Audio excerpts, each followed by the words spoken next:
నిజంగానే ఎప్పుడు ఎప్పుడు ఎంక్వైరీలో ఉండగా లీక్ కానటువంటి వీడియో కావాలని గవర్నమెంటే డెలిబరేట్గా లీక్ చేసింది అనే అనుమానాలు ఇక్కడ క్లియర్గా కనబడుతుంది. ఎందు గురించి ప్రభుత్వం మీద ఈ నకిలీ మద్యం తాగి సహజంగానో లేదంటే రోగాల బారిన పడో లేదంటే కనుక వేరే కారణం చేత చనిపోయినా కానీ ఈ వైసీపీకి సంబంధించిన మీడియాలో ఈ కల్తీ మద్యం తాగే చనిపోయారు అని చెప్పేసి ప్రచారం చేస్తున్నారు కాబట్టి అని ఇప్పుడు ఆల్రెడీ సాక్షికి కూడా మీరు నోటీసులు పంపించారు. మీరు ఇన్ ద సెన్స్ ప్రభుత్వం నోటీసులు పంపించినటువంటి పరిస్థితి. కానీ ఇది ప్రజల్లో బలంగా వెళ్ళిపోతుంది. అది ఎటువంటి ప్రచారం అనేది పక్కన పెడితే ప్రభుత్వంకి అపప్రద వస్తుంది అని దానికి అడ్డుకట్ట వేయడానికి చెక్ పెడుతూ ఈ వీడియోను రిలీజ్ చేశారనే ఆరోపణలకు మీరేమంటారు? ఈ ప్యానల్లో ఉన్న వాళ్ళందరికీ కూడా నమస్కారాలండి. మంచి చర్చ పెట్టారు. తవ్వే కొద్ది విస్తుపోయేటువంటి వాస్తవాలు బయటకు వస్తూ ఉన్నాయి. మీరు అన్న దాంట్లో ఒక వాస్తవం ఉందండి, దీంట్లో గ్రహించాలా. ఇప్పుడు వైఎస్ఆర్ వాళ్ళు కాంగ్రెస్ వాళ్ళు సహసిద్ధంగా ఎప్పుడు కూడా బురద జల్లుతూనే ఉంటారు. అది సమాజానికి తెలిసిందే. మాకెంత బురద జల్లినా మేము కడుక్కోవటానికి సిద్ధంగానే ఉన్నాం. దాన్ని విడిచిపెట్టి మాట్లాడకుండా వెనక్కి వెళ్ళేటువంటి పరిస్థితి ఏం రాదు. ఇంకొక అంశం ఏంటంటే, గతంలో వైఎస్ఆర్ పార్టీలో జరిగినటువంటి లిక్కర్ స్కామ్ 3,500 కోట్లు తొవ్వే కొద్ది బయటపడి అవన్నీ కూడా ఇప్పుడు తాడేపల్లి ప్యాలెస్ అయిపోయి చూపిస్తా ఉన్నాయి. ముందు అది మర్చిపోవద్దని చెప్పండి వైఎస్ఆర్ పార్టీ వాళ్ళు. ఇక్కడ ఇందాక వారు వైఎస్ఆర్ పార్టీ వాడు చెప్తా ఉన్నారు, దానికి నేను సమాధానం చెప్పాలా. జయచంద్రారెడ్డి గారిని ఎందుకు ఇంకా అరెస్ట్ చేయలేదని. ఇప్పుడు ఒక దాదాపుగా ఇప్పుడు 16 మందిని అరెస్ట్ చేశారు. ఇంకా కొంతమందిని 23లో ఇంకొక 7 మందిని అరెస్ట్ చేయాలి. ఫస్ట్ A1 గా ఉన్నటువంటి వ్యక్తుల్ని నిన్న సౌత్ ఆఫ్రికా నుంచి వచ్చి రామ్మోహన్ గారు ఇవన్నీ సీన్ కన్స్ట్రక్ట్ చేస్తా ఉన్నారు, రీబిల్డ్ చేస్తా ఉన్నారు. అది ప్రొసీజర్. ఆ ప్రొసీజర్లోకి వీ షుడ్ నాట్ ఇంటర్ఫియర్. అసలు వాస్తవం అయితే మటుకి తగ్గు కొద్దీ వాస్తవాలు బయటకు వస్తా ఉన్నాయి. రెండోది, జయచంద్రారెడ్డి గారు వైఎస్ఆర్ పార్టీ నుంచి తెలుగుదేశంలోకి వచ్చి తంబళపల్లిలో పోటీ చేసిన నేపథ్యంలో ఉన్నా కూడా మేము వాస్తవాలు బయటపడంగానే అతను సస్పెండ్ చేసాం పార్టీ నుంచి. చేసిన తర్వాత గతంలో వైఎస్ఆర్ పార్టీలో మల్లాది విష్ణు గారు విజయవాడలో ఆయన యొక్క బార్లో 4 చనిపోతే 2019లో వారికి టికెట్ ఇచ్చారు. అది మా నైజం కాదు, ఇది స్పష్టంగా తెలుసుకోండి. ఇంకొకటి ఏమంటున్నారంటే, ఏలూరులో మా ఒక బిచ్చగాడు చనిపోతే 2-3 ఈ యొక్క కల్తీ మద్యం తాగి చనిపోయారంటే దానికి మేము నోటీసులు కూడా పంపించాం.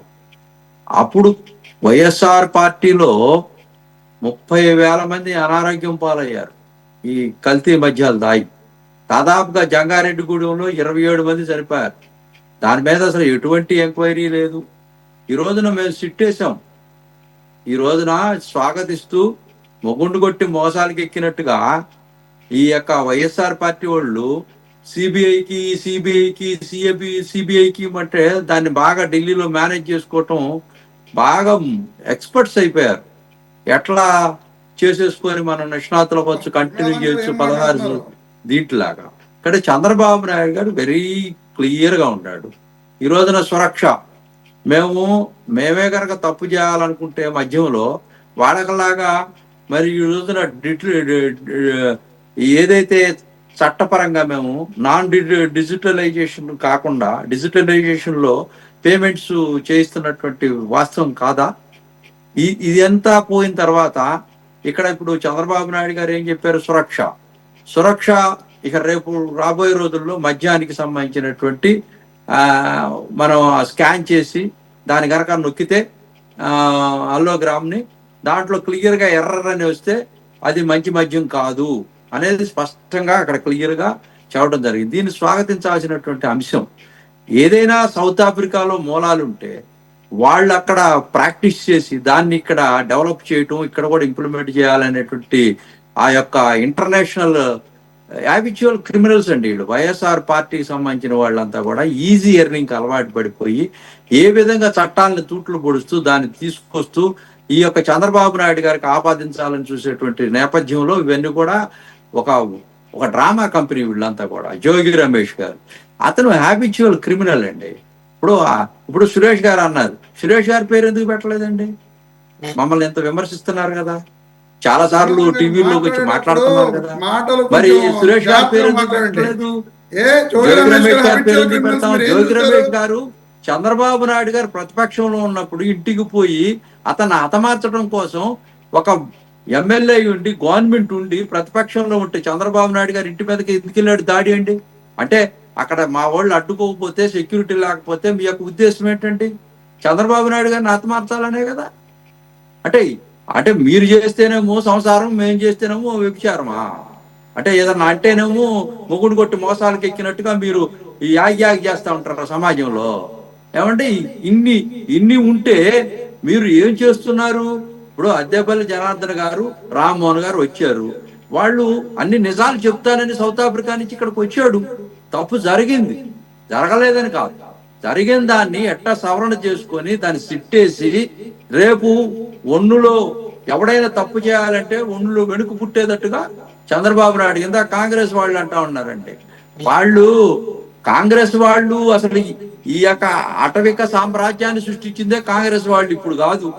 70 సంవత్సరాల నుంచి భారతదేశంలో జరుగుతున్నటువంటి అనేక ఘోరాలు, నేరాలకి సాంప్రదాయబద్ధంగా అసలు ఎట్లా అవినీతి చేయాలని మరకలు ఈ ప్రపంచానికి, దేశానికి చూపించిన వాళ్ళే చట్టాలు తూట్లు పొడిచి. చూడండి మన ఢిల్లీలో స్కామ్ ఎంత దారుణమైనటువంటి స్కామ్ జరిగినప్పుడు అక్కడ ఉన్నటువంటి పరిస్థితుల్లో తెలంగాణ నుంచి గానీ, ఆంధ్రప్రదేశ్ నుంచి కానీ వైఎస్ఆర్ పార్టీ వాళ్ళు ఎంతమంది ఉన్నారంటే దాంట్లో వైఎస్ఆర్ పార్టీ వాళ్ళకి సంబంధించిన వాళ్ళు అందరూ ఉంటారు. ఒక్క అంశాన్ని మనం ఇక్కడ తప్పు జరిగిందంటే మూలాలు 2019 జనార్దన్ గారు, ఇప్పుడు మీరు అనేది ఏంటి? ఢిల్లీ స్కామ్ అంటే ఏది? లిక్కర్ స్కామా? ఢిల్లీ లిక్కర్ స్కామ్ ఎవరున్నారండి? ఢిల్లీ లిక్కర్ స్కామ్ లో ఎవరున్నారు? కాంగ్రెస్ వాళ్ళు ఉన్నారా? వైఎస్ఆర్ పార్టీ వాళ్ళు, విజయసాయి రెడ్డి గారు అల్లుడు. మరి కాంగ్రెస్ కి ఏం సంబంధం? ఏ పార్టీలో ఉన్నాడు? కాంగ్రెస్ కి ఏం సంబంధం? మాగుంట శ్రీనివాసులు రెడ్డి ఏ పార్టీలో ఉన్నాడు? ఉంటారు. అందు గురించే కదా ఎంత తక్కువ మాట్లాడుకుంటే అంత బెటరు.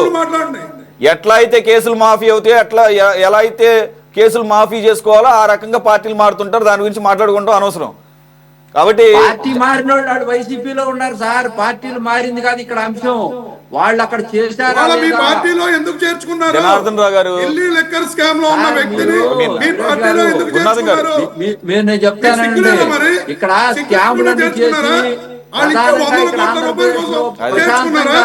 ఈ రోజున ప్రశాంతంగా ఉన్నటువంటి వాతావరణాన్ని చెడగొడతా ఉన్నారు మీరు అందరూ కలిసి. మీ పార్టీలో